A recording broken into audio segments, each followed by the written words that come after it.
اس کے بعد کل سے ایک یہ خبر چل رہی ہے مختلف چینلوں کے اوپر کہ جی سندھ ہاؤس کے اندر انہوں نے لوگوں کو رکھا ہوا ہے اور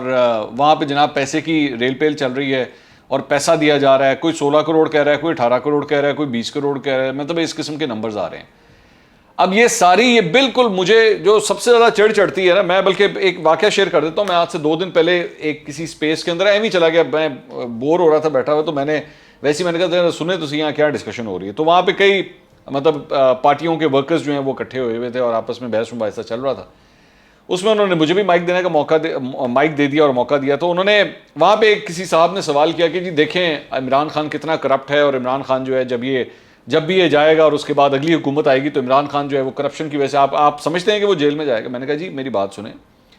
ایک تو ہمارے یہ ٹی وی اینکرز کے اندر اور ٹیلی ویژن چینل کے اندر ایک بہت بڑا مسئلہ ہے کہ کرپشن کے الزامات کے اوپر ہی ہم یہ کہہ دیتے ہیں کہ جی اگلا کرپٹ ہے, اور یہ ورکر ٹو ورکر چلتا ہے. یہ نون لیگ والے پی ٹی آئی پہ, پی ٹی آئی والے نون لیگ پہ لگاتے رہتے ہیں. اب مجھے یہ نہیں سمجھ آتی کہ یہ سیاسی کارکنوں کو کب اس بات کی سمجھ آئے گی کہ ایک پروسیجر ہوتا ہے, الزامات لگتے رہتے ہیں, ہر سیاستدان کے اوپر ہر قسم کے الزامات لگتے ہیں. میں نے یہاں پہ یقین کریں شریف سے شریف انسان کے اوپر بھی جو ہے نا وہ مختلف الزامات لگتے دیکھے ہیں, اور بڑے ہی بھونڈے قسم کے الزامات. لیکن اس کا ایک طریقہ کار ہے, اس کی ایک انکوائری ہوتی ہے, کورٹ آف لاء میں جاتا ہے. ہاں کورٹ آف لاء کے اندر کوئی پروسیجر صحیح طرح فالو ہوتا ہے نہیں ہوتا, ججز کس طرح اس سارے معاملے کو دیکھتے ہیں, اس کے بعد یہ ساری چیزیں طے ہوتی ہیں. تو بلا وجہ ایویں کسی کے اوپر کہہ دینا عمران خان صاحب کا, ٹھیک ہے ان کا بھی حساب کا ٹائم آئے گا, جب بھی کوئی اگلی گورنمنٹ آئے گی وہ دیکھے گی کرپشن ہوئی ہے نہیں ہوئی, اور جائز طریقے سے. مطلب یہ نہیں کہ ٹارگٹ کلنگ کی جائے, جسے کہتے ہیں نا کہ جی بس ہم نے دیکھ لیا جناب, اس کو ہم نے نہیں چھوڑنا کیونکہ پولیٹیکل اوپوننٹ ہے. ہم نے 90s کی سیاست میں واپس نہیں جانا جب پاکستان پیپلز پارٹی اور نون لیگ ایک دوسرے کو اس طرح نشانہ بنایا کرتے تھے, ہوش کے ناخن نے خدا کے لیے. تو اسی طرح یہ سندھ ہاؤس کے اندر بھی اگر کچھ ہو رہا ہے, اگر کوئی ایسی بات ہے, اس کا ایویڈنس لے کر آئیے, لا کے نیشنل ٹیلی ویژن پہ دکھائیے کہ جناب یہ دیکھیں یہ ہمارے بندے ہیں, یہ جا کے ان سے پیسے پکڑے ہیں, یہ ان کو پیسوں کی آفر ہوئی ہو, کوئی ریکارڈنگ, کوئی بڑے طریقے ہوتے ہیں, اب تو بہت بڑے آسان طریقے ہیں. تو اس لیے بلا وجہ یہ نمبر نکالتے رہے. میں یہ قطعی نہیں کہہ رہا کہ ایسا نہیں ہوتا ہوگا, بالکل ہوتا ہوگا, اور پاکستانی سیاست میں ہوتا رہا ہے, لیکن ابھی ہمیں اس کے لیے ثبوتوں کی ضرورت ہے. وہ جب تک ثبوت سامنے نہیں آئیں گے بات کلیئر نہیں ہوگی. اچھا اس کے بعد ایک اور جو ڈیولپمنٹ آئی ہے وہ آیا ہے جی راجہ ریاض صاحب, جو پاکستان تحریک انصاف کے رہنما ہیں, جہانگیر ترین گروپ سے تعلق ہے, ایم این اے ہیں. ان کا بیان سامنے آیا ہے اور انہوں نے کہا کہ جی میرے بارے میں کہا گیا کہ جی میں انڈر گراؤنڈ ہو گیا ہوں اور روپوش ہو گیا ہوں, تو میں تو یہیں پہ ہوں, اسلام آباد میں ہوں, سب کے سامنے گھوم پھر رہا ہوں, اور جا کے میں تحریک اعتماد کا جس دن ووٹ ہوگا میں اس دن جا کے ووٹ میں ڈالوں گا بھی. تو اصل بات جو ہے وہ یہ ہے کہ یہ جو ترین گروپ کے 5 ایم این ایز ہیں, ان کے بارے میں یہ کہا جا رہا ہے کہ جی یہ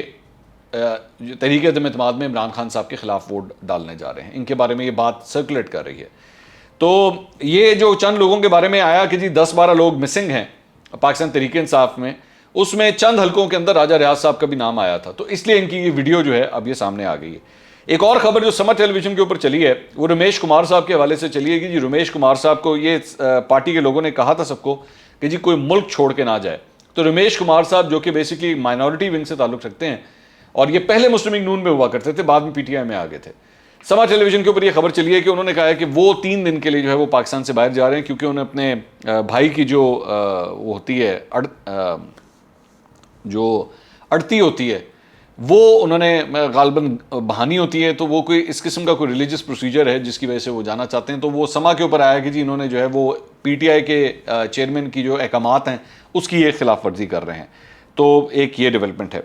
اچھا اس کے بعد ایک اور جو ڈیولپمنٹ آئی ہے وہ آئی ہے, میں نے چند دن پہلے ایک ویلاگ کیا تھا بطول راجپوت کے اوپر. بطول راجپوت جو ہیں وہ سچ ٹیلی ویژن کی ایک اینکر ہیں, اور انہوں نے جا کے ایک انٹرویو کیا تھا کنول شوزب صاحبہ کا, جس کے اوپر بڑا رولا رپا پڑا تھا کہ انہوں نے کہا, انہوں نے پورا انٹرویو ریکارڈ کر لیا تھا. انٹرویو کے بعد جو ہے وہ مسئلہ یہ پڑا کہ انہوں نے یہ سوال کر لیا کہ جی آپ کی اپنی پارٹی کے لوگ بھی جو ہیں وہ یہ سارا کچھ کرتے ہیں, تو آپ اس کی مذمت کریں گے یا نہیں کریں گے. تو اس پہ انہوں نے کوئی زیادہ تو میں ہو گئی. انہوں نے کنول شوزب صاحبہ نے کہا کہ جی میں نے انٹرویو نہیں دینا اور آپ یہ انٹرویو ڈیلیٹ کریں. میں نے اس کے اوپر اس وقت بھی ایک ویلاگ کیا تھا, میں نے کہا تھا کہ آپ جو ہے وہ کسی کا انٹرویو ڈیلیٹ نہیں کروا سکتے اس طرح. آپ اٹھ جائیں, آپ مزید انٹرویو نہ دیں, یہ آپ کا رائٹ ہے. آپ کو سوال پسند نہیں آتا, آپ کہہ دیں جی میں کامنٹ نہیں کرنا چاہتی, نیکسٹ کویسچن, یہ آپ کر سکتے ہیں. لیکن یہ نہیں ہو سکتا کہ آپ اگلے کو کہیں گے جی آپ انٹرویو ڈیلیٹ کریں, کیونکہ آپ نے اس کو اجازت دی ہے آپ کو ریکارڈ کرنے کی. آپ کی پرمیشن سے ہوا ہے, یہ کنول شوزف صاحبہ کے گھر پہ ہو رہا تھا. اچھا بہرحال اس کے بعد وہ انٹرویو جو ہے وہ آن ایئر بھی گیا بعد میں, اور جب وہ آن ایئر چلا گیا تو اس کے بعد یہ خبر آنا شروع ہوئی کہ جی سچ ٹیلی ویژن کو جو ہے وہ مختلف جگہوں میں پاکستان کے مختلف شہروں کے اندر بند کرنا شروع کر دیا گیا ہے, اور اس کو بند کیا جا رہا ہے. تو یہ جب ساری خبریں آئیں کہ جی اس کو بند کیا جا رہا ہے تو پتہ یہ لگا کہ بطول راجپوت کو اب مینجمنٹ نے یہ کہا ہے کہ جی ہم آپ کو آف ایئر کر رہے ہیں کیونکہ ہمارے اوپر پریشر بہت زیادہ ہے, اور مسئلہ یہ ہے کہ آپ کے ساتھ جو ہے وہ 300 لوگوں کا رسک جو ہے وہ جڑا ہوا ہے, تو اگر ہم یہ نہیں کریں گے تو پھر ہم پرابلم میں آ جائیں گے. اب سچ ٹیلی ویژن میں فرینکلی اسپیکنگ مطلب میری نظر میں کوئی چینل بڑا یا چھوٹا تو نہیں ہوتا, لیکن آبویسلی چینل کا پریشر کتنا برداشت کر سکتا ہے یہ چینل ٹو چینل ویری کرتا ہے فرینکلی اسپیکنگ. اور یہ میں آپ کو جتنی ٹائم میں نے لگایا ہے اپنی صحافت میں, اس کے بعد میں یقین سے کہہ سکتا ہوں کہ ہر چینل ایک جیسا نہیں ہوتا.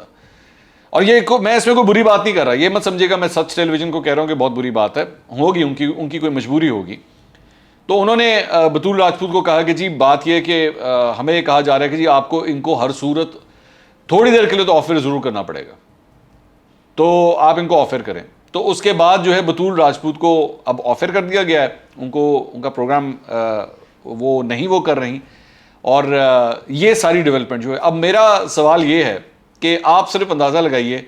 کسی کورٹ آف لاء نے, کسی پیمرا نے, کسی عدالت نے بطول راجپوت کے خلاف کوئی فیصلہ نہیں سنایا ہوا, کوئی مقدمہ نہیں ہے, کچھ نہیں ہے. صرف بات یہ ہے کہ کنول شوزف صاحبہ کو یہ برا لگ گیا کہ اس نے مجھ سے سوال کیوں کیا. اس بنیاد کے اوپر آپ نے پورے پاکستان کے اندر ان کے چینل بند ہونا شروع ہو گئے, اور چینل کی مینجمنٹ کے اوپر پریشر ڈلوا کے آپ نے اینکر کو جو ہے آف ایئر کروا دیا. پھر یہ بیٹھ کے باتیں کرتے ہیں کہ جی ہم سے زیادہ آزادی صحافت جو ہے وہ کسی کو پتہ ہی نہیں ہے, اور جو آزادی صحافت یہاں پہ ہے وہ تو پوری دنیا میں کہیں نہیں ہے, وہ تو ویسٹ میں بھی کہیں نہیں ہے. عمران خان صاحب اکثر کہتے ہیں نا جتنا میں مغرب کو جانتا ہوں اتنا تو کوئی جانتا ہی نہیں ہے. اے پئی جے تاڑی آزادی صحافت, یہ ہے آزادی صحافت کہ وہ ایک لڑکی کے ایک سوال کے اوپر اور اس بات کے اوپر کہ جی وہ انٹرویو کیوں نہیں ڈیلیٹ کر رہی, اسے کہا ہے کہ کرو تو کرتی کیوں نہیں ہے, تو اس بنیاد کے اوپر آپ نے اس کو آفر کر دیا. تو یہ ہے میں حیران ہوں کہ ابھی بھی جب اس وقت یہ صورتحال چل رہی ہے کہ ایک تحریک عدم اعتماد آپ کے خلاف ایک پارٹی نے آپ کے وزیر اعظم کے خلاف جمع ہوئی ہوئی ہے وہ اسمبلی کے اندر, ایسے موقعوں کے اوپر بھی جو ہے وہ آپ میڈیا کے ساتھ جو ہے وہ یہ سب کچھ کر رہے ہیں. اس کے علاوہ شیخ رشید صاحب, جو سب سے امپورٹنٹ بات تھی وہ یہ ہے کہ جی شیخ رشید صاحب نے جو ہے وہ آج ایک پریس کانفرنس کی, اور اس پریس کانفرنس میں انہوں نے شہباز شریف نے جو میں نے پہلے جو بات کہی تھی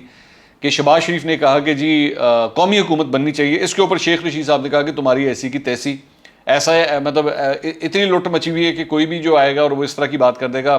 تو ہم یہاں پہ کس لیے آئے ہوئے ہیں.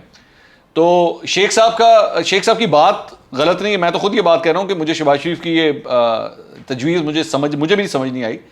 لیکن شیخ صاحب کا جو غصہ تھا نا, جو میں ان کے باڈی لینگویج دیکھ رہا تھا, میں جس قسم کے وہ الفاظ استعمال کر رہے تھے اس سے کلیئر کٹ پتہ لگ رہا تھا کہ شیخ صاحب کو نا غصہ چڑھا ہوا ہے کہ جی سانو فارمولے چیو کاٹتا,